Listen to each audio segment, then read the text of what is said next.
what can buyers do? Maybe not for the off market stuff, but just even, let's say a property's listed. I mean, how can like buyers set themselves apart? I think being honest is a really good start.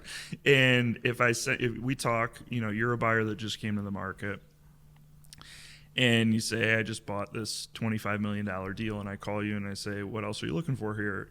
The first step would be, tell me what you're looking for. Yeah. Because I think that, being honest and being transparent about your acquisition criteria, our interests are aligned. You want more inventory, assuming you're interested in expanding a submarket. You want more inventory, and I want to know what you're looking for. So tell me what it is, and then if I send you a deal, tell me what you think of it. Yeah. And don't just say, hey, let's go see it. This is great if it's not, right? Yeah. If you want to see it and if you think that it checks enough boxes that it's worth looking at, great. It's a good way to start getting a feel, and so I can kind of tailor what I send you. But until that point, I like to hear from the person. Give me a little feedback on what missed the mark about it for you. Tell me what you liked about it and what you didn't like about it. And then the next deal, if I'm doing my job and listening, there's more that you like about it and less that you don't like about it, right? And from there, I think it's about being honest with somebody. And when I'm getting deals in front of you that, at a certain point, I'll say, okay, I've got this off-market lead, and I feel like I can trust you enough because you've been straight with me, and here's what it is. I don't have a listing agreement. I don't have a sign. I don't have protection from the seller, but I feel like I can trust you that we can look at this together. And that's where we're at now, right? That's where I can call you, and I know that if it's something that you like, we'll look at it together, and I don't get screwed. Listen, everybody, we all know that real estate is the most proven way to build wealth. But why isn't everyone wealthy from real estate then? It's hard to know where to start, and most of the education out there is just complete trash, and you end up investing your money on a series of courses instead of in real estate. That's not how this podcast works. We give you the blueprint to successful real estate investing and bring on guests actually willing to share their secrets. I started my real estate investing journey as a freshman in college when I bought my first duplex and have been in the trenches doing deals ever since. And today, I now own hundreds of millions of dollars of investment property. On this podcast, you will learn what you actually need to know to be a successful active or passive real estate investor. And we'll offer our takes on what's happening today so you can navigate this market and build wealth. I'm Drew Brenneman, and this is the Brenneman Blueprint. Welcome, everybody, to another episode of the Brenneman Blueprint. Thanks for joining me today. So for today's episode, what I want to do is actually something a little different than any of the other episodes I've done so far. Kind of over the last year and a half, this podcast has really grown a lot. So, thank you to everybody who watches it, who listens, who sends me messages on social media or emails me about it. I really appreciate how this thing has grown. So for this week's episode, what I want to do, though, is I want to go back, and I'm going to do a few more of these, but not too many. This is going to be I want to call out a past episode and put it out there again for this podcast. But don't worry, I'm not going to do too many of these because I know if you think, okay, great, a replay, what's the point of that? I might have already heard it. But really, one of the first episodes that I did, actually the first episode that I did with Joe Smazal, we really went long form. So Joe Smazal, he's in the $5 to $30 million apartment size in Chicago. He's the number one broker. And we went long form, just the podcast when I first started, a lot of them were like an hour, 15 minutes, hour and a half. And later on, I started trying to get to the point quicker. But doing that, you do miss some things along the way. And so on this, I went long form with Joe and just really asked him everything I could think of on what did he do and what is he doing to be the number one broker? Like what did he do along the way? What's he doing today? As well as questions about what you can do as a buyer to set yourself apart or to, earn the respect or to get on like a short list of buyers from a top broker like Joe. So this was one of my favorite episodes and one of the ones I thought added the most value, especially if you're a broker and you're trying to learn from other people that are at the top of their game. That would be someone, if that's you, this is definitely worth listening or watching to if you haven't seen it. And then Also, if you're a principal who buys or sells deals, I mean, it's definitely something that you're going to want to take in, because there's a lot of good nuggets of advice in there for that, for you as well.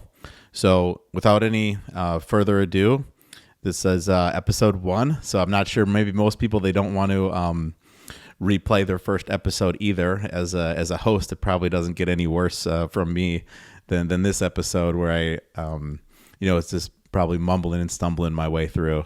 So, and also too, if you have not left a review for the podcast wherever you're listening, if you could please, just doesn't take very long. If you're listening on Apple, you just click, press write a review, leave something quick, press 5 stars, send it in. Just anything. Same thing, Spotify. You don't even need to write anything. That's just a rating. And that helps a lot, though, in terms of when people look at new podcasts, they look at the ratings and say, okay, how big is this podcast, or how good is it, based on the ratings often. And then also, if you're getting constant feedback, constant high ratings, like the algorithm does push that out to a higher position. So if someone searches real estate investing or something that we would fall into, it's more likely, the more positive reviews we have, or the more frequently they're coming in, that will be suggested. So anything you can do to help grow the podcast, I'd appreciate it. Share it with a friend, or leave one of those reviews. But yeah, without any further ado, Joe Smazal, episode 1. On the show today is Joe Smazal with Interra Realty, multifamily and mixed-use property broker here in Chicago. He specializes in properties from $3 to $30 million, with $500 million in total career sales, with most of that, I think 80% or so, in the last 5 years. Welcome. What's up, Drew? Hey. Nice to be podcasting. Yeah, that's good to have you on. First time podcast. Yeah, I know. We'll see what the first time host.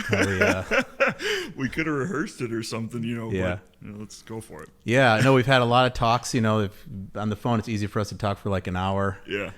So here we go. But yeah, I think this episode would be, kind of the goal of the podcast. Like, I want to make something where, maybe like when I was starting out as like a principal, like something where we kind of go more like deeper into how to do the deals, kind of more stuff, like more than you would have picked up in the book. Okay.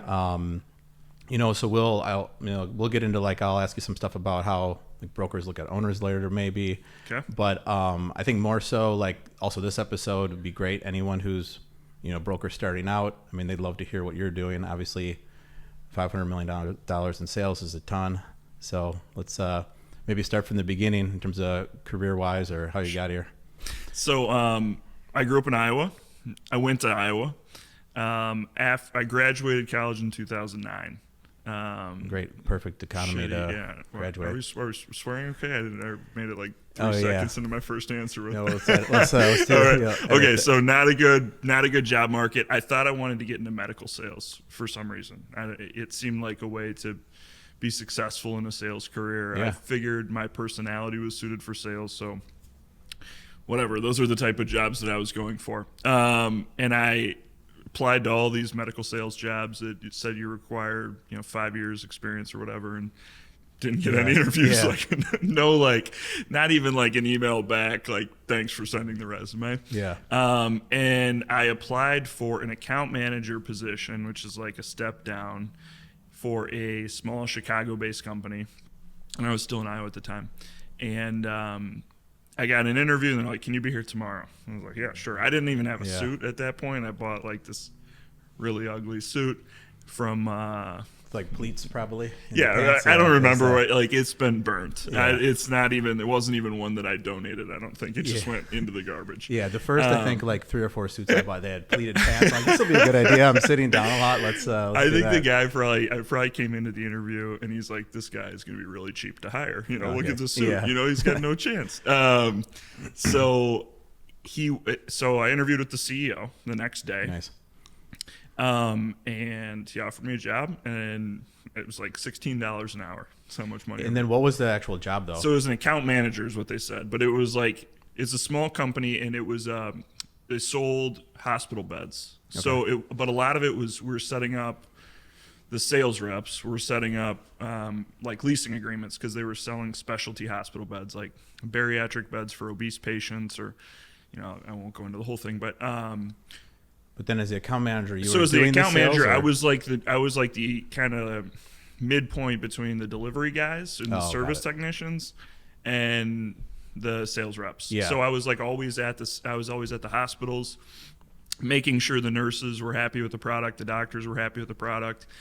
And it was a good role because like I got a lot of intel from them kind of being there just to check on the equipment, not in a sales role. And I worked hard. Like I was excited to have a job. Yeah. I didn't really have anything else going. My girlfriend, now wife, ended up in grad school in Chicago, so that kind of worked out. And it was a good job. And I worked directly under the CEO. He was a salesman. Like in hindsight, I learned a ton about sales from him. Yeah. And so he saw quickly that I was working hard. He made me a sales rep after like, I don't know, 6 months or 9 months. Nice. So the lesson was I was glad that I didn't waste any more time applying for these jobs that I was not qualified for. Yeah. Yeah. And instead I took my medicine. I made like no money and just proved myself. Yeah. And I worked my way up and I got this sales rep role. And at the time, this is, cut me off if this is going too long, but he got the license to do to sell this bed that like stood up. So the idea was to create like early ambulation in very sick patients after a big procedure or whatever. Had a unique product. So we had a unique product, and I was going around and helping with the pitches for that product. So in most of the times when we were a small company, we didn't have these existing agreements with like Northwestern or the big hospitals. So we were trying to get the physicians behind the product and have them kind of like pull it through the hospital chain. Because it wasn't like we were getting an RFP from the hospital system. And so I was calling on doctors, and then I was giving a pitch. And it was always funny because they'd like agree to meet, and they'd be like, sure, bring lunch for our staff or whatever.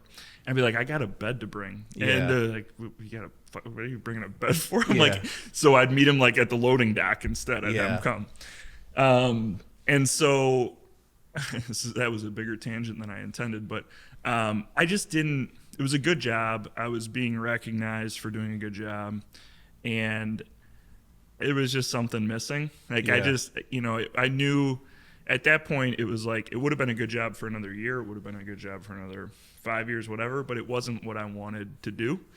And I guess real estate seemed like kind of a common thread across like some successful people that I knew. And I talked to my uncle who fit that bill, and he was in Denver, and he owns and operates a pretty big management company there, and he was a broker at first. So it's like, you could be a broker, you're a pretty personable guy, like you're working hard, it'd be a pretty good role for you. I was like, I don't know much about being a broker. I don't know anything about like real estate, period. And he's like, well, I started at Marcus and Millichap. If you think that you might want to do something different, that'd be a good place to learn. It'd be a good, they've got a good system in place. I know some guys there. So I could introduce you to the guy from Chicago. And you did, or where do you? So I did, yeah. I met, that was, I don't know if it was my first, like I was talking to some other people who were in commercial real estate. But Marcus and Millichap was really the first and only place I like went in and interviewed and went through the thing. Yeah. I forget the whole process. I know they give you like a personality test. Because I remember doing that and being totally unconfident in all my answers. Like, is this what they want me to fill out or not? It was like, okay, so you're like in your head about. And then they have you, the way that they're set up, and the way that I think most like entry brokerage roles are set up is it's like a mentor-mentee relationship. So they had 3 guys at the time who were interviewing for like junior guys. Yeah. And I talked to 2 guys who were really nice, still in the business, still successful, and then a guy, Jamie Clow, who ended up being my mentor. Oh, nice. And I remember in that he just came to this like interview or meeting or whatever you're going to call it. He like brought maps in. He's very energetic. He had like a business plan kind of already that I could see myself fitting into. He had thought about onboarding somebody like me. And he and the manager hired me, and that was how I got started. Nice. Yeah, that's that. And so you were working kind of with him on either deals he had or clients he had kind of. They had like 2 paths. One path was they call it a sales internship program, which is like you make kind of a nominal salary and it's a slower ramp up. And I think that it's like maybe a year or 2 year commitment, whatever. Yeah. And then the path that I took was just you start as a broker, 0 salary, you eat what you kill, you figure out a particular market to canvas and work in, and they kind of train you and like, here's the phone. And then now, was that different than the medical sales you were doing? Was there some sort of base pay or any sort of... Yeah, so it was totally different. So like, I made a good living in medical sales. Like I was more money than I needed to live the lifestyle I was living at that point. Yeah. And relative to like friends and what they're doing and stuff, I was comfortable. We were comfortable going on the same vacations and you know. Okay, so we're gonna change all that now. We're gonna screeching halt. Yeah. And you know, my wife and I at that point, you know, again, she's my girlfriend then. Like, but at that point, we were seeing each other in, you know, we're like talking about getting married and stuff. And I'm like, well, I'm gonna make no money for a while. Yeah. And I mean, to her credit, she was super supportive, and she's like, well, you have to do what you want to do. You know, and I knew I had no kids, I had no mortgage, like, you know, and I wanted to be an entrepreneur. That's what I thought I wanted to do forever, and this seemed pretty entrepreneurial. Yeah, very much. So it's like, I got to go for it.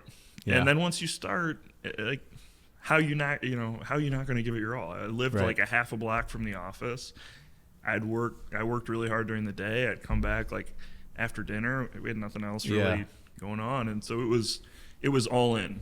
And when you're making no money, I figured, okay, they kind of tell you like the first year you're not going to make as much as you want. You know, it takes a few months to close your first deal, whatever. I mean, the sales cycle of a real estate deal is a few months anyway. So like, assuming you get a listing day one, it's a few months out, right? Which you don't.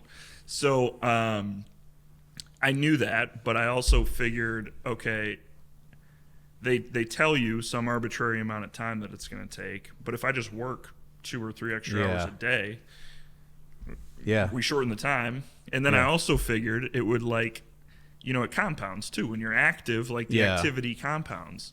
So I ramped up pretty quick. Nice. Okay, so then so you start out in brokerage, and then like from what period of time from starting to when did you get either your first listing or your first active buyer? What would you say? Yeah, so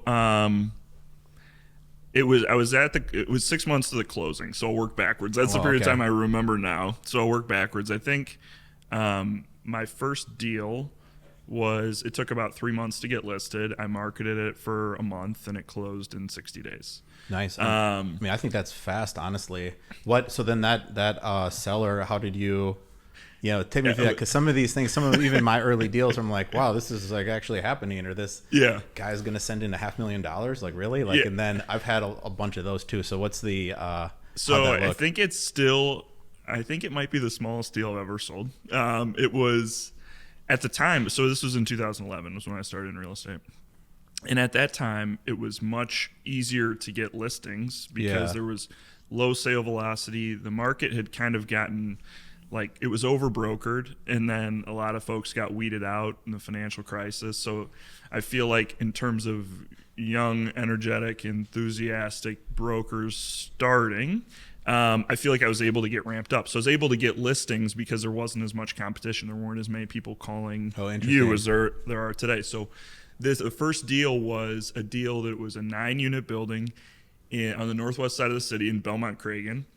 It was an expired deal. Somebody else had listed it, like on the MLS. Yeah, but I didn't know that. I wasn't like a strategy. I wasn't like I wasn't like trying to go after those. But it when I was researching it a little bit before the call, I noticed it had been on the market. So it was Andrew and Maria Stopka, a Polish couple. Okay, nice.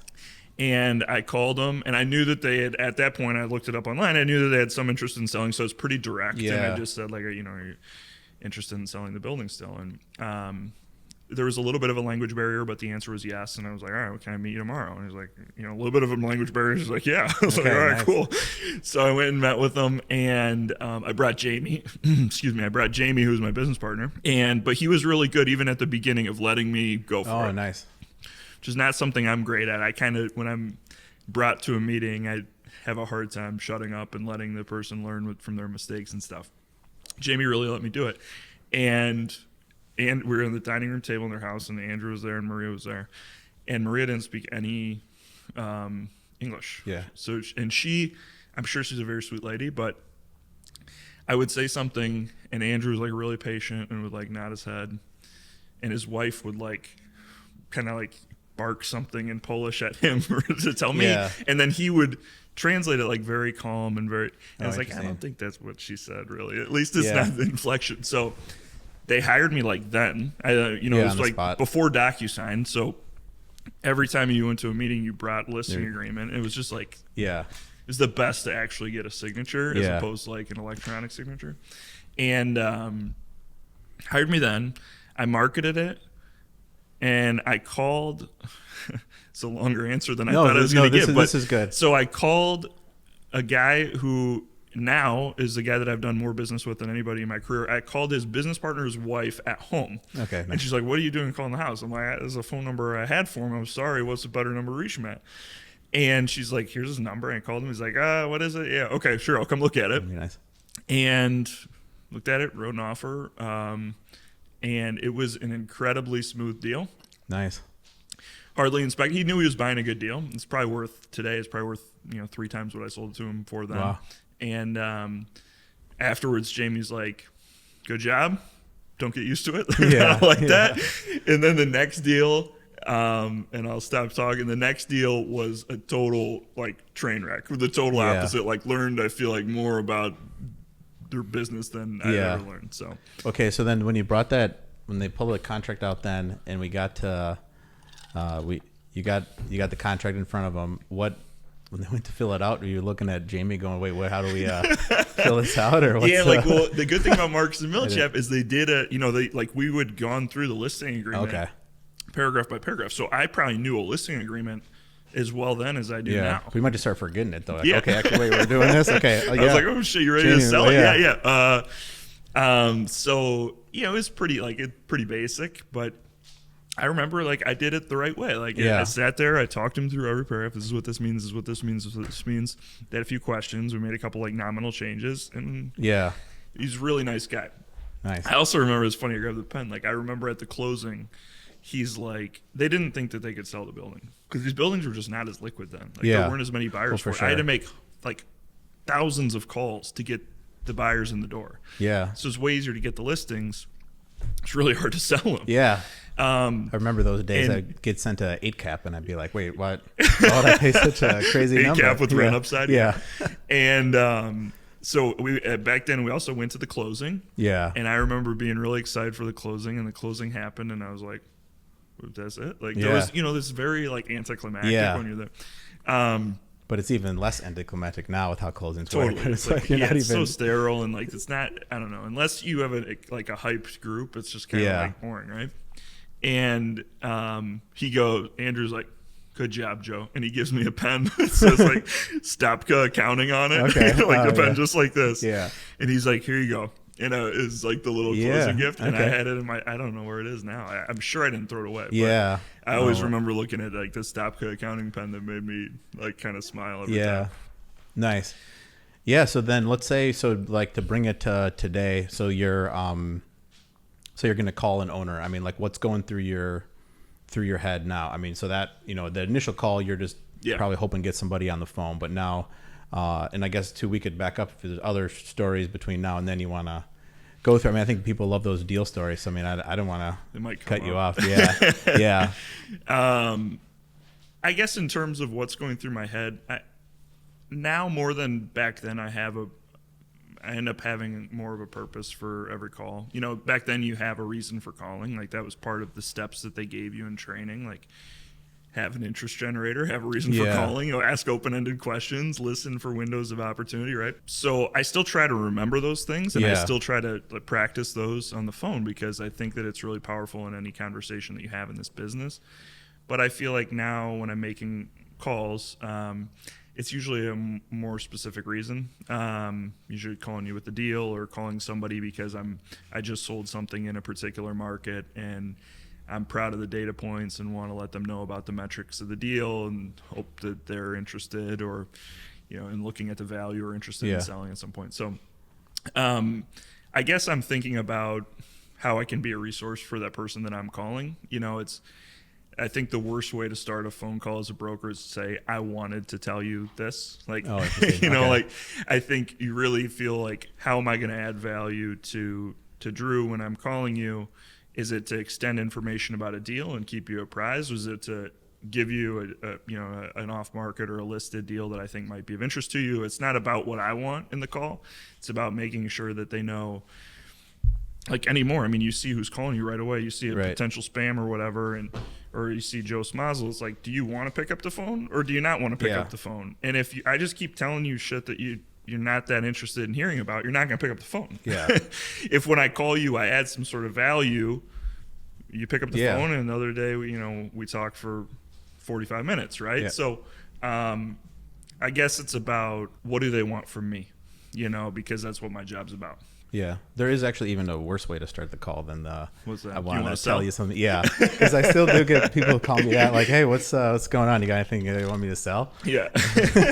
or they have a deal that I know this, has nothing to do with your business strategy at all, but I got this deal I want to show you, because they don't know your plan. It's like the calls like that. So I think it's harder. It was funny. We were talking before this. Like, it's harder than ever, I think, to market. Yeah. I think there's a lot of brokers out for, this is talking about me. There's a lot of brokers in the business, a lot of brokers calling you and calling other buyers. So I think the phone call is harder to make a cold call. I think it's still the best way to prospect and get, a real connection with somebody and have a chance to answer their questions.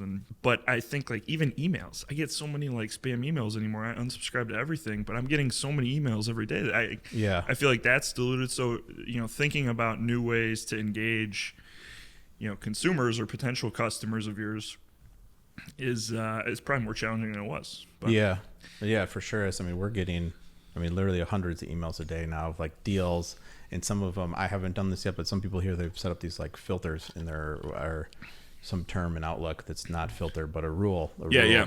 And so then, like, if it comes from RCM or something, just put it in the RCM folder, and then they'll get to it later, but it's like, it's not what it once was. So. Well, I think I do a little bit of that. Like, I think filtering email and like kind of blocking time to respond to emails is a pretty powerful like time management tool. Yeah. Like, if I used to check my emails.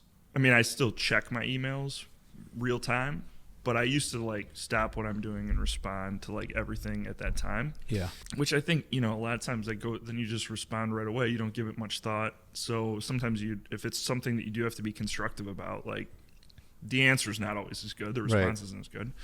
But also, it's just a time suck. Like, it would take me away from whatever I was trying to focus on doing, making calls or underwriting a deal or, whatever.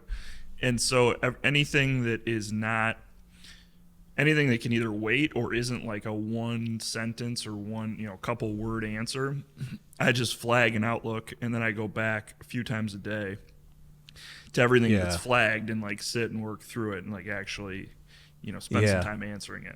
Okay, yeah, that's a nice way to do it, where you're not just stopping and starting and can't get any sort of workflow going. But actually, then just to back up to kind of what we're talking about with like calling owners, there'd be some newer brokers, watching or listening to this. So then, like, so what are you doing before the call? So any sort of prep, or you look into what they're not much doing? Yeah, a little bit.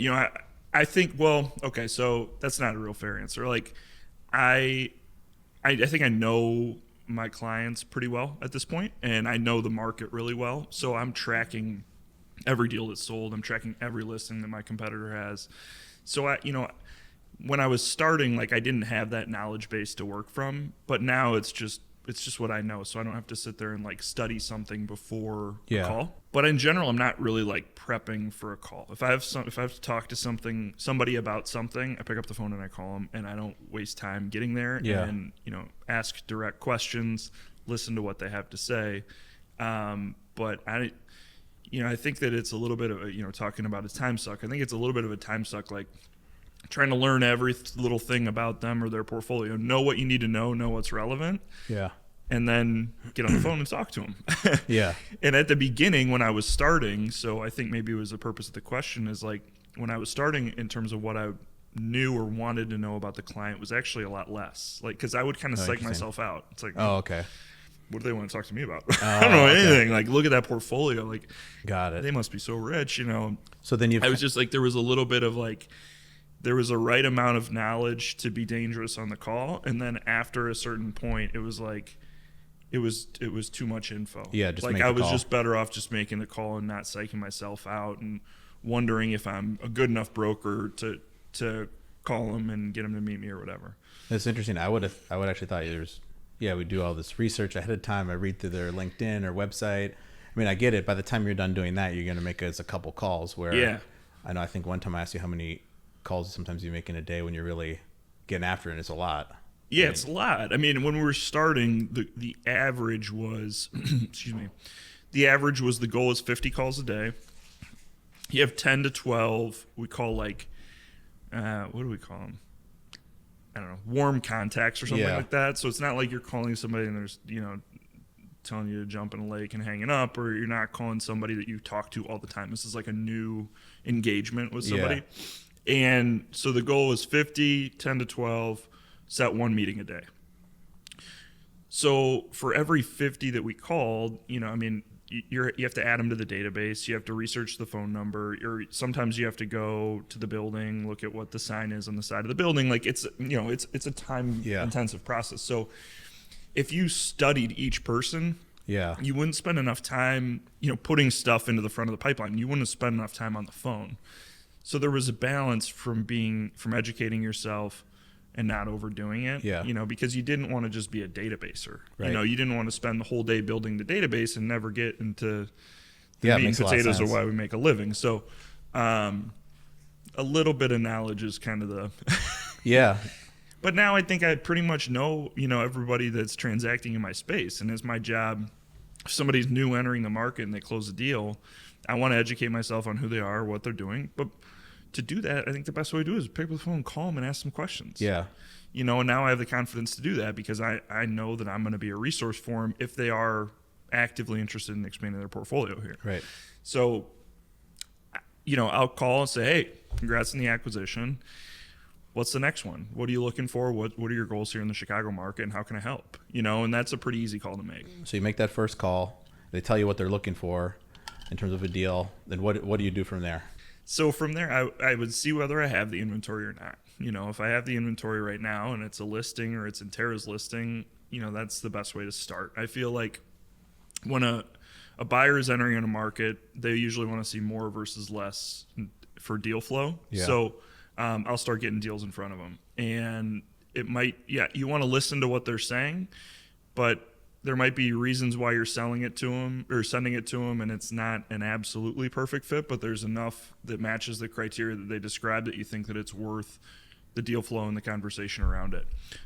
If you don't have it, then I usually track like buyer needs so that when it comes up, I've got of the pool of buyers ready to go. But my business in general is not chasing inventory for buyers. It's much more about controlling the inventory and then creating the marketplace around it. Yeah. So I'm really focused on having the deal flow on the inventory side versus going out and like kind of ambulance chasing every buyer that tells me what they want and sitting there and cold calling buyer or cold calling sellers and saying I have a buyer that's looking for something like, you know, especially when a situation that you described, it's like, until we've worked through a few deals together, like I don't have the trust to go out and bird dog off market stuff for somebody that I don't know, that I don't trust, because you know, you get those calls. You know, I've known you for 10 years. Like we've closed deals together. Like that's somebody that is the first time I talk to them. Like, you know, I'd love to show you my listings. I'd love to show you my colleagues' listings, but you have to earn the trust to get like the off-market deal flow, because it's just it's a totally different level of trust required. Yeah. Right. So then really what you're doing, your strategy is a listing. Yeah. You know, Yeah. I heard one person is another broker who's in California called it a listings business. Yeah, it is a listing business, because when I have a listing, I create a top buyers list, put together the marketing materials, and the e-blast goes out to 10,000 principal buyers. I've got the top buyers list where I'm directly calling and pitching the deal to all of them. I'm making a presentation to the office. there's a lot of other activity that comes from that Yeah. listing, right? And then you sell it, and you get on the phone and Right. you tell everybody about how much activity you had, and you send Yeah. out the e-blast that said we had 30 tours and 10 offers or whatever it is. And so that, the deals have babies, like for every listing you want to get, 2 proposals out of it or whatever, so that you're kind of feeding the pipeline again. If you're just chasing inventory for buyers, it's more like you might hit some pops, you might get some deals from it, but it's not a business. Yeah. I think about this is a business. Like, brokerage is not my job. It's my job and my career, right? But I think of it much more as a business than a job. Right. Yeah, and you need inventory to sell. So Yeah. that's why it's Yeah. calling inventory. You're as good as your next deal, I guess. Yeah. Sometimes you sell one, you're so busy, you've got a full pipeline of inventory, and then you sell it all, Yeah. and you're focused on getting everything across the finish line. And you're like, every day is, you're busy from Yeah. 8 to 8 or whatever. And then you get those deals done, and, you smile a little bit when it was first closed. And then you're like, oh shit, I just sold myself out of a job, right? Yeah. No, I've had I those just moments fired too. myself. It's Yeah. closed, So if you're not focusing on kind of feeding the front of the pipeline while you have, Yeah. while you have stuff going, it can go that way. Yeah. And then it's like, nobody wants to talk to me if I'm not doing a bunch of deals. Yeah. Interesting. Like, my phone gets pretty quiet if I'm not active. Yeah. So that's a tough part about the business, but it's something I try to remind myself to stay really busy on the fundamentals, stay busy on having proposals in the pipeline at all times and listing in the pipelines at all times, because I don't want to hit it gets a lot harder when it stops, right? Yeah. You got to start from scratch. Close your deals, and then you're just, Yeah. what's next? Yeah, totally. Try to avoid that. Then what can buyers do then, or because you were talking through sometimes you'll call maybe for some owners, or I guess what can buyers do? Maybe not for the off market stuff, but just even, let's say a property's listed. I mean, how can buyers set themselves apart? I think being honest is a really good start. And if we talk, you're a buyer that just came to the market, and you say, hey, I just bought this $25 million deal, and I call you and I say, what else are you looking for here? The first step would be, tell me what you're looking for. Yeah. Because I think that, being honest and being transparent about your acquisition criteria, our interests are aligned. You want more inventory. Assuming you're interested in expanding a submarket, you want more inventory, and I want to know what you're looking for. So tell me what it is, and then if I send you a deal, tell me what you think of it. Yeah. And don't just say, hey, let's go see it. This is great if it's not, right? Yeah. If you want to see it, and if you think that it checks enough boxes that it's worth looking at, great. It's a good way to start getting a feel, and so I can kind of tailor what I send you. But until that point, I like to hear from the person. Give me a little feedback on what missed the mark about it for you. Tell me what you liked about it and what you didn't like about it. And then the next deal, if I'm doing my job and listening, there's more that you like about it and less that you don't like about it, right? And from there, I think it's about being honest with somebody. And when I'm getting deals in front of you that, at a certain point, I'll say, okay, I've got this off-market lead, and I feel like I can trust you enough because you've been straight with me, and here's what it is. I don't have a listing agreement. I don't have I don't have protection from the seller, but I feel like I can trust you that we can look at this together. And that's where we're at now, right? That's where I can call you, and I know that if it's something that you like, we'll look at it together, and I don't get screwed. Okay, so then as the buyer, the way to really kind of set yourself apart, at least while we're looking for deals, trying to source things, it's, truthfully, honestly, kind of describe what you're looking for. Yeah. And specifically, I'd imagine not some sort of vague strategy, was anything betwing $1 and $10 million. Looking for a value add deal. Yeah. Right. Like that. If someone says that doesn't really help. Yeah. Yeah. Yeah, I think put specificity behind it. I think the best way to be specific about your acquisition criteria is to give deal stories. Hey, here's what I just bought, and here's what I liked about it. Here's what drove me to the acquisition. Here were a couple things I wasn't as wild about in the deal. You can go that far. Yeah. And then that's why I think, as a broker, that's when it's most constructive to actually get more deals in front of you that we can talk through a specific example Here's what I like. Here's what I don't like. Right. And we'll go from there. Yeah, especially, I mean, buyers, they could think of things to tell you, but then they forget, oh, wait, actually, I want to buy like newer properties. Then you send an older one. Then they tell you that. And that's kind of what you'd want in terms of feedback. Instead, otherwise, you're getting no feedback. We're not really sure what they're looking for. You would not believe how many buyers would just tell me, like, hey, I want something I can add some value to. Okay. Like really sophisticated. And that's like it. Yeah. Like really sophisticated buyers. Or, seemingly sophisticated buyers. Yeah. I like something I can add some value to. Makes sense, but where, just like, and then how do you want to add the value? Yeah, I mean, just, give me another 30 seconds and be specific about it, and you're going to see a lot better deal flow from me. Interesting. Yeah, I mean, that answer too, though, as a buyer, that's coming from, well, okay, we will look in a lot of areas, and we'll do different value-added strategies, because, I mean, like, we've done rehabs, we've done just lease-up deals, we've done deals where just the rents were low and could just push them, or things we've just bought cheaply. So, like, I mean, I'd do any of those, Right. And so you spent another 30 seconds telling me about 3 deals that you did and how they had different value add components and how you identified them. Okay, yeah. Enough. Or even just, put some more parameters around it on size and geography. And I think the more that you should want to leave me as the broker. If you're asking what you can do as a buyer, you would want to leave me as the broker with a clear picture in my head about what I'm looking for you. Yeah. Because then when I have it or when I see it, you come to mind. Yeah. And I think without that picture in mind, it's like it's going to take a little bit more back and forth for us to arrive at a deal that makes sense. You also would not believe how many buyers just don't respond, and that's fine. I mean, I don't expect buyers or principals to respond to like every broker that's calling them or sending them a deal. You'd have no time left in the day, right? But if it's somebody that you think is going to be a good conduit to an inventory in a market, respond really quickly, 2 sentences. Here's what I don't like about it, because then the next email is going to be a lot more polished. We're going to get a lot closer to what you're looking for, right? Yeah. So. Yeah, it makes sense. It's interesting as a buyer how many like contacts I get a day, where it's like, I think it definitely makes sense to be calling, build a relationship, but it's interesting where, like, for me, if I get sent a deal, like, and it's in an email, I always look at it. Yeah. But I don't, if someone calls and then they're trying to explain over the phone, it's like, I just would like to see it, to go back on like how buyers can set themselves apart. So that's maybe how you could get, some off-market deal flow. But then what about just, I'm a buyer, I'm going to bid on a marketed deal. Mm-hmm. Like what are some ways to set myself apart from other buyers?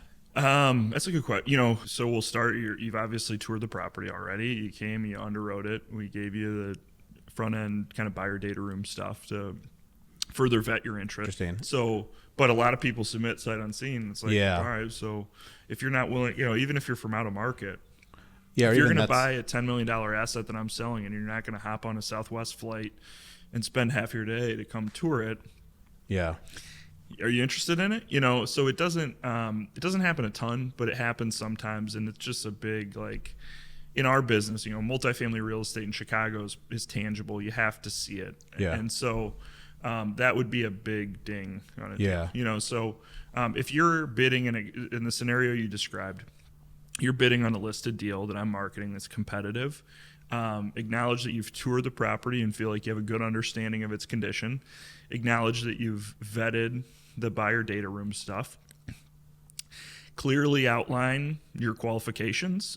So biggest things that I want to know that I'm going to communicate to the seller are track record, what you've sold, source of debt and equity, and then I like to know how your process looks.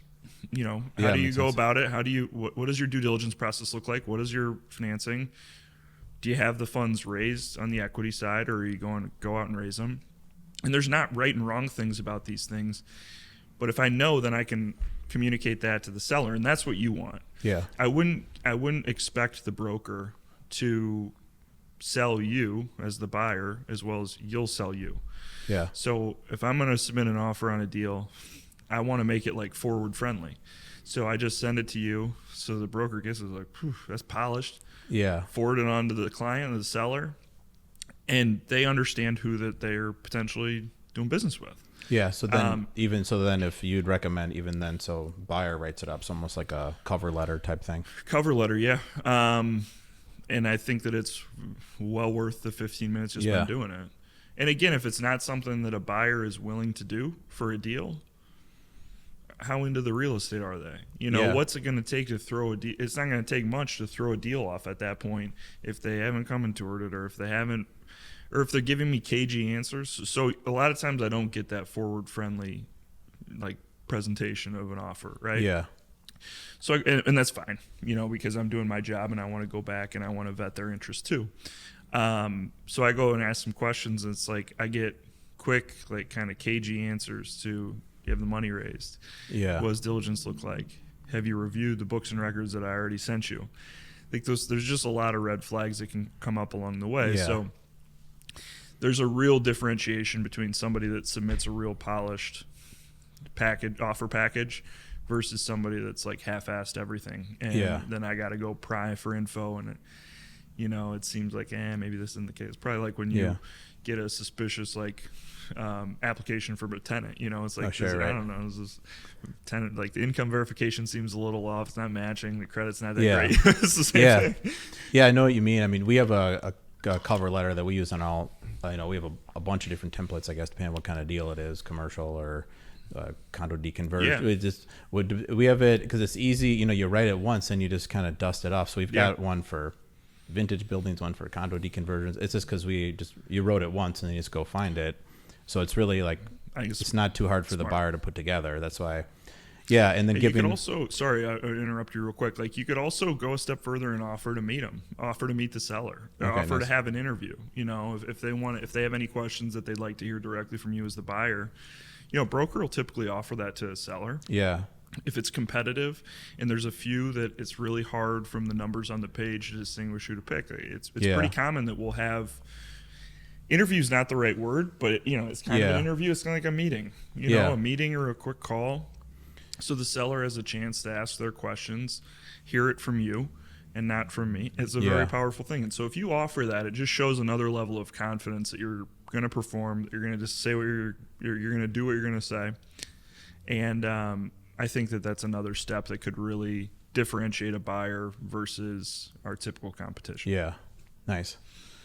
Great. Well, yeah, maybe switching gears a little. Like I know we started talking about routines, when we were on the phone last week, but like, one thing that I'll say that's interesting maybe between, I was thinking about after that talk, between maybe my role and yours, like I get a lot of inbound stuff, I'm the person getting called. Also, I have, 20 some properties, like there's stuff happening in each property, employees that come to you with things. So then, I'd imagine, especially starting out as a broker too, like there's some sort of structure maybe would help where you got to have, because you're starting to get into it when you're talking about with the email time blocking, but what you have any sort of either like structure, let's say start with the workday, any sort of structure I'm a big routine guy. Okay. Nice. And so it starts, like the good days start with exercise. I have 2 kids, so I need to like wake up before my kids and get some coffee and like get my head on my shoulders a little bit before like the craziness starts. Yeah. And what kind of stuff you do? Like workout wise? I mean, go for a run or lift weights or do the COVID thing was like at the Peloton, so nothing exciting, but enough to have a little state change. It kind of primes my day. And do you do that every day? Pretty much. Yeah. I mean, like, and I say pretty much like, I do it every day. Yeah. Not sometimes on the weekends if I feel like I got to clear my head, but something, even like I did a little like yoga video thing the other day, it's like just something to get ready for the day. And it's more mental than physical at this point. Although like my body feels like it needs a little bit more maintenance these days. But it's interesting because I've never had any sort of workout routine until like real recently. I got a trainer, and then it's funny. I try to always work out in the mornings because the days I work out in the mornings with him, I'm like so alert the rest of the day. Yeah. So I could see why you do that every day. When I get in, I'm ready to go. Yeah. And it's also like in the morning, it's easier for me to control the time. And in the evening, sometimes I leave later than I intend to, and then I want to, get home and spend some quality time with the kids. I don't want to be like, hey, I gotta, I'm gonna go work out for 45 minutes or whatever. So that's the way it starts. Then I'd spend some time with kids, I have 2 boys, get into work, and the first thing before like replying to emails, I got the iPad out and I do to-do list for the day. So that when I do the to-do list for the day, I just have my pipeline open and my to-do list on just like the Notes app, like the Apple and Notes like app. what time of day are we talking about? So when's the workout? When's the? I get in between 8:30 and 9 o'clock. Like not super early. Yeah, for work. So we start at 8:39, right? In the office. Yeah, no, I know. Nothing from home. Yeah. I mean, I work a little bit from home, but I should say, like, if I have to work on the weekends or evenings, I'll do it from home versus going in. But otherwise, I'm an office guy. I don't know how everybody's working from home. Yeah, I've noticed this with the people I work with. I mean, it just depends how naturally, social they are, let's say. If you're fine just working with your office door closed and doing your thing, yeah, you'd be happy working from home. Yeah. But if you're more used to want to see the team, hit the phones, like that's not a person who wants to work from home. Yeah. So I understand why you're saying that. So it's 8:30 to 9 in the office, assuming the day starts with office time and not straight to it. So let's make that assumption. Then I have the pipeline open and I have my to-do list on Notes app, and it's just a simple checklist. I carry over anything that I didn't get done yesterday. There's usually like 15 things on the to-do list, and some of them take like 2 minutes and some of them take like, I know that I'm not going to get done for the day. Yeah. Or they take 4 hours or something like that. So I carry over anything that I didn't accomplish the day before, or I didn't finish the day before, I should put it that way. And do you have like different sections of this list, or is this one huge list? It's pretty much one list. I mean, here it is. It's like... But I think since we're doing this in audio, why don't you just start describing it? No, because also that's something that I realized. So it's just one list. I'll start a fresh one every day. Copy and paste whatever I didn't accomplish the day before. I'll keep my scratch notes from the day before in case I need to go back and remember a conversation I had with Drew or whatever. But it's not set up where you need to like look back to prior days. You're moving it to the current day. Okay. Yeah. And then go through the pipeline of what I need to do on like action items for deals. It's usually like, those are usually quicker things like follow up on this, make sure that this has been scheduled, whatever. Where it takes a little bit longer is if I've got, when I have deals that I'm marketing and making a lot of calls about, like then it's like, all right, make sure that we've called not only to the top buyers list, make sure that we've called anybody that's bought between, $5 and $30 million deal on the north side of the city in the last 5 years, new construction. Like I add specificity to make sure that I've kind of checked every box. And then, I got the to-do list out, I got the pipeline, and then some of it's like business planning stuff. Some of it's like very high-level, 10,000-foot type stuff. So I put the call list together, and it's always like a clean desk. I never have anything I don't believe in like leaving papers out from the day before. So it's like a clean slate. And then once the list is put together, it takes, 10, 15 minutes. Start going after it. Yeah. And I'm good at not wasting time during the day. Yeah. Because once I have that, I feel like, okay, I've got my roadmap for the day. This is what I'm going to do to be productive. And if I accomplish this, I'm going to leave at the end of the day and be happy with what I did. Yeah. But if I don't, I can't rely on inbound stuff to feel like I had a productive day. I have to go out and make it every day. And that's it's really a kind of exhausting part of this business. Yeah. But that's how I've found to be consistently productive, and I think that's one of the things that differentiates me from my competitors is I feel like every day that I'm going to work, I'm going to accomplish something. I'm going to go and do it. Yeah. Yeah. How does the clean desk factor in? It's because I personally I have an answer on that. Yeah. I think that every day is I want to get there, and I don't want to immediately get distracted by what I was doing yesterday. Yeah. Or I don't want to be influenced by yesterday's headache and get there and be like, oh. Or I don't, if I had a great day yesterday, I don't want to come in and be complacent because, man, I killed it yesterday. Yeah. I could kind of slack today. So it's just a way. It's a way for me to come in with a clear head and a blank slate. My office is probably a little bit overly sterile and I need a little bit more going on, but the desk in particular I need to have clean every day. Yeah, I mean that makes sense to me. I mean, at least for my house desk, whatever it is, I can think a lot more clearly when things are neat.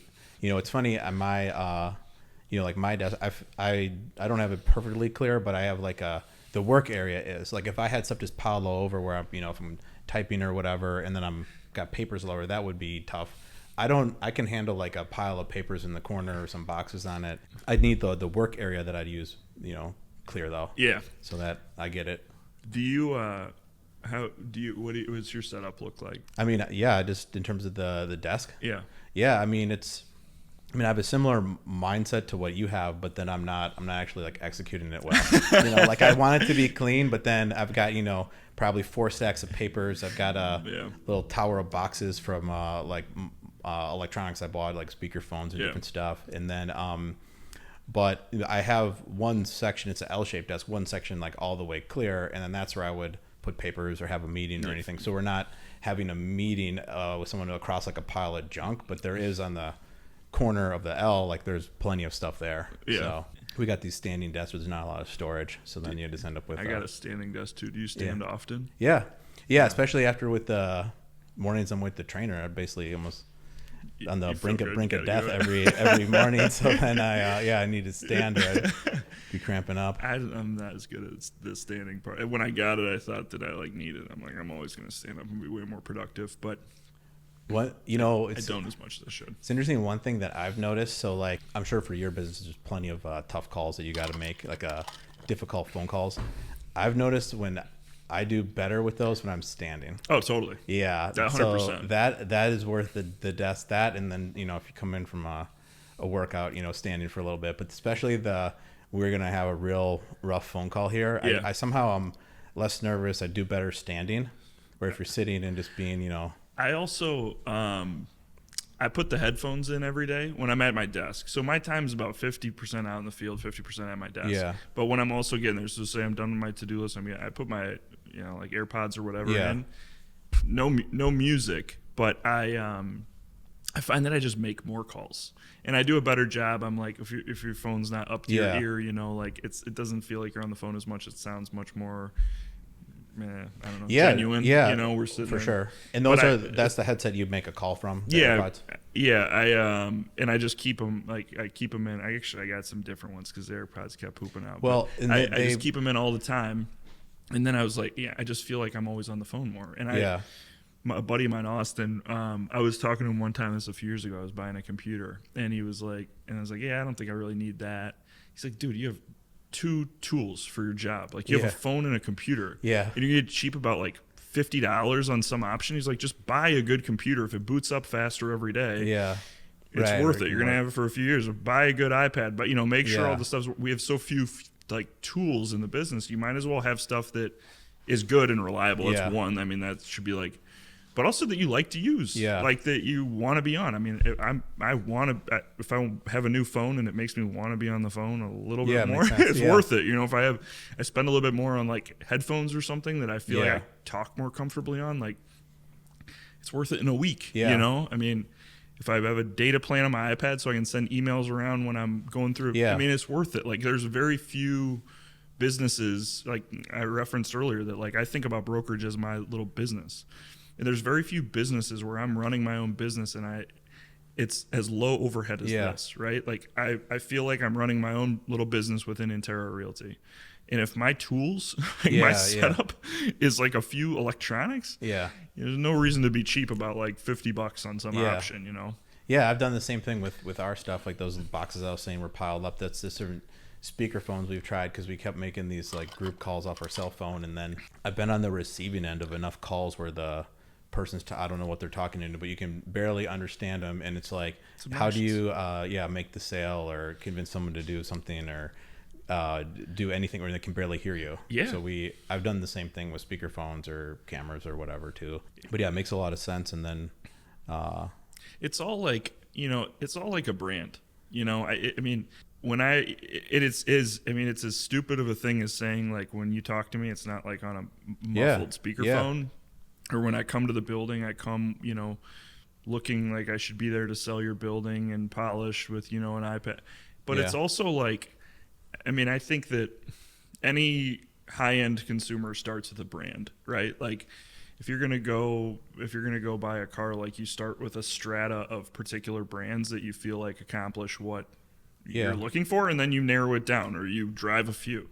And if somebody's going to sell an extremely valuable apartment building, I want to make sure that my brand in the marketplace is consistent with what they're trying to accomplish. Yeah, so makes that sense. I mean that's everything. And it's not just like how you look. 'Cause I don't dress like this every day. I mean, I usually wear like a polo shirt, but I want to look professional, and but it's also how I act, how my marketing materials look, my reputation, my honesty, my track record, and other deal flow that you see from me. Like if you're going to sell a 100-unit asset and everything that you see from me is 6 to 8 units, are you going to hire me? Like Right. that seems too different from what you're selling to get Yeah, interviewed. makes sense. So I think about that a lot in my business practice, how I carry myself. So then you're talking about you want to have your sort of personal brand, look like the buildings you want to sell. If you put, is that like something you put a lot of thought into, or? Yeah, I think about it all the time. And I wish it didn't take me as long to kind of get my head around it and think of it that way, because it was really constructive as soon as I looked at not only like Interra is a brand, and I would argue that I'd successfully argue that Interra is the best brand in the market for what we do. But I've kind of got like a sub brand within Interra, and I'm very concerned with that, doing everything I can to control the image of my brand in the marketplace. So yeah, I think that it's making sure that your materials are polished, like I referenced before.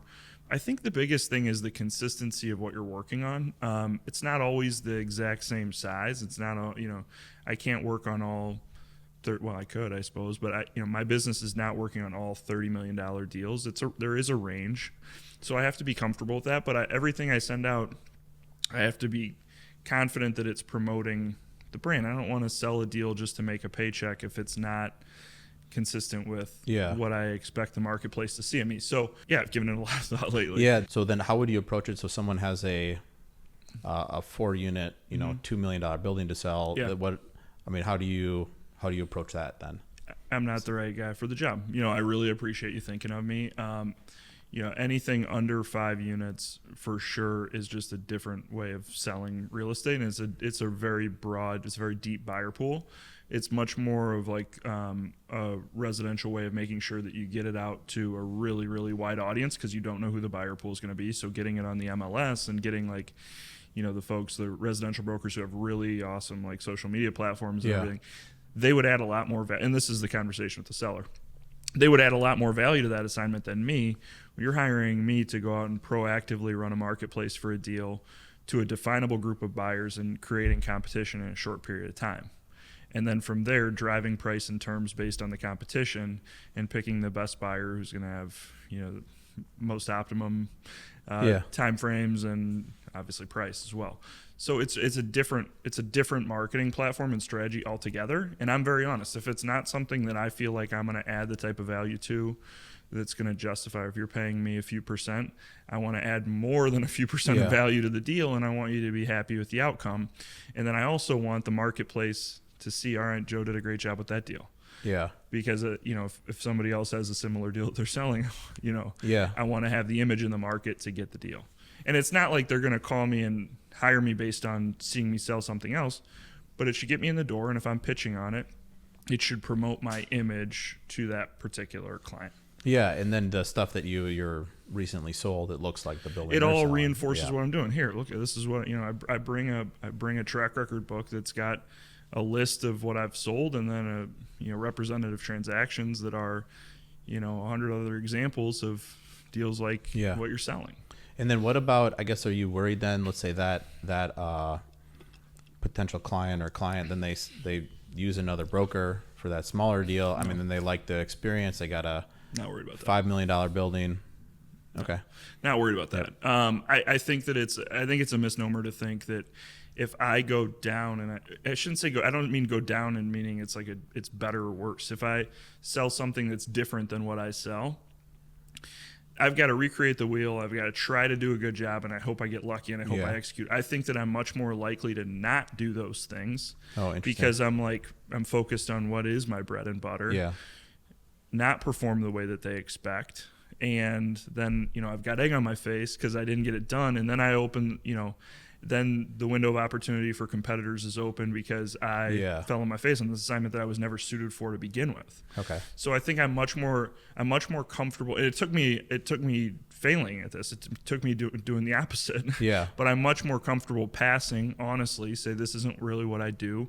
Here's maybe a few people that would be a better fit. I'm still going to talk to them all the time about other business, and when they have something that's a fit, they remember that I was honest with them. I put their interests in front of mine. I didn't want to make a few bucks. So yeah, I think, one thing that I heard you say once, and I'm sure you don't remember it, but there's some building, I think you were calling the owner on for me, and or it wasn't necessarily just for me, but it was, you had asked like, are you interested in this? Let's try to get this guy on the phone. And I asked you how it went, and you were like, oh, well, I just was trying to get the guy to like me first, which I remembered that a lot, actually, because so I'm not, is that sort of how you think of because do you think of yourself as like a, if you thought of yourself as just like a salesperson only, like you would have called and then, you have to start, I think you have to start there. And I think when I really settled into this as my career and my business, I became much more myself. It was all, very natural. And I think the first place to start is interacting with someone and just getting them comfortable that I'm going to be a pleasant enough guy to deal with, and that I'm honest. It takes a while to prove that you're honest and that you're reliable in those things. I mean, anybody that's like, let me be honest with you, or, trust me, I'm a really honest guy, generally not it. But the longer I can interact with them, the higher chance I have to prove that. Yeah. So, I think the first place is making them comfortable that you're a normal person. It's going to be pleasant to deal with, and that you're not fishing for something that's not there. And then you can, kind of disarm them. And I don't mean that in a bad way, but then we can just talk about whatever it is we have to talk about. Yeah. But people are getting so many calls, and I think you have to have the prospect be comfortable with you before you start getting into the meat and potatoes of it. Yeah, that makes a lot of sense. Have you ever thought about like the length of these calls? Like, okay, in your mind, you're like, don't overstay my welcome or something on the phone here, I mean, so there's a balance. I think it's rare to have a really productive call. I guess it's less than a minute or so. Right. But it's a much shorter call. The goal of the initial call is much shorter than you'd probably think, because if you're on the phone for anything more than like 5 minutes, you should have already set a meeting.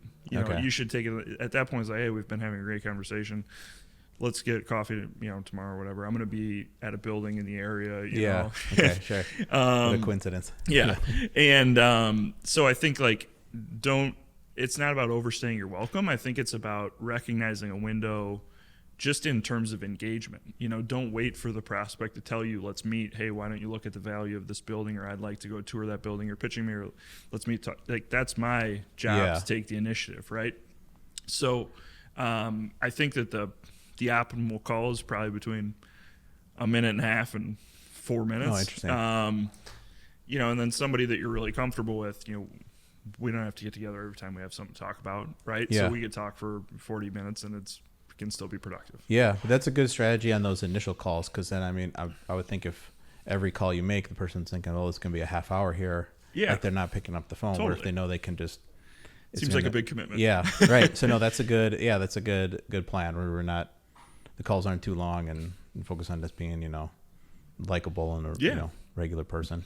So nice. I don't remember what that did. I don't remember what it was, but I remember that. I just remember you explaining that, because I get a lot of calls where it's got something for you to look at, it doesn't match the strategy, or I got do you want to sell anything? With these people that honestly I don't even really know much about. So it's interesting. That was your plan, because it's a good plan. So that's why I remembered it. It's also like we're in a niche business in a marketplace where there's a pretty definable group of really active people. Yeah. So time getting somebody active to like me is time well spent. I think that it's just about having a good reputation in the marketplace and being active and being engaging and making sure that, like we talked about earlier, that I'm adding value to every call, every meeting, every tour, whatever it is. I want to feel like I advance my relationship with that person, and that they think more of me than they did before, or Maybe that's a little bit Pollyannish to think like Yeah. that it's going to be that productive every time, but just want to advance my brand every time I talk. Yeah, and you want to have a plan when you're calling. I Yeah. mean, so then this is where if you had call and there's no plan, that's how you end up with a half-hour call where they're trying to get And you the off the client phone. knows that you're calling without a plan then at that point. Yeah. You know, if you don't have anything to say, it's going to be pretty evident pretty quick in the call, right? Yeah. Yeah. Well, nice. Yeah, I think that was great. I mean, I think this is a good stopping point, good spot to wrap up. I mean, how would say someone's got a building that they want to sell in Chicago? I'll be over tomorrow. Yeah. How do they get a hold of you? I'm pretty easy to get in touch with. My cell phone number is 312-848-6682. You can Google Joe Smazal. There's not that many Joe. My dad's name is Joe Smazal, but Yeah. he's retired. So I'm not too tough to get in touch Yeah. with. So and I would thanks for having me, man. It was my first podcast. And it was fun to do. And I really take pride in being easy to get in touch with and easy to talk to and stuff. So if anybody thinks that we've got some synergies in our businesses, I would really welcome somebody reaching out. Great. Well, yeah, nice job. All right, buddy. If you learned something from today's show, leave a review and hit that subscribe button wherever you enjoy your podcast. Dive deeper into real estate investing on Brenneman Capital's website, brenneman.com, where we have numerous free resources and information that can help both active and passive real estate investors. Accredited investors can get started today as a passive investor in our multifamily investment opportunities by hitting the Invest Now button on our website. The views and opinions expressed in this podcast are those of Drew Brenneman and guests as of the date of recording and do not purport to reflect the views or opinions of Brenneman Capital LLC and its subsidiaries. Views and opinions are provided for informational purposes only and should not be relied upon or deemed as investment or tax advice or an offer to buy or sell securities. The speaker cannot be held responsible for any direct or incidental loss incurred by applying any of the information offered.